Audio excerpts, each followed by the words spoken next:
Tag-ulan kaya sagana ngayon sa labong o yung pasibol ng kawayan.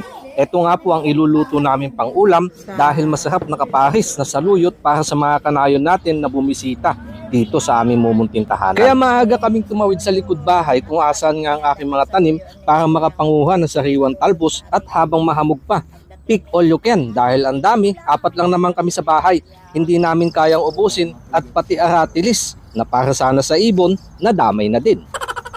At habang busy sila sa pananalbos at paunguha ng aratilis, isinabay ko na din ang paglilinis sa aming pangsahog na bangus. Saka ko lang ito pinirito pagkatapos makaliskisan at mahugasan. Bago sila pumasok, dinaanan na din yung mga ilang bunga ng talong dahil mas masarap daw kapag mas maraming gulay. Sunod namin pinakuluan sa bagoong at luya yung labong sa kasaluyot. Hindi ko nga lang nakuhaan dahil sa mga panahong yan tinutulungan ko si Mrs. na ihanda naman yung aming mga anak na papasok sa eskwela at yung lamesa para sa mabilisang ulam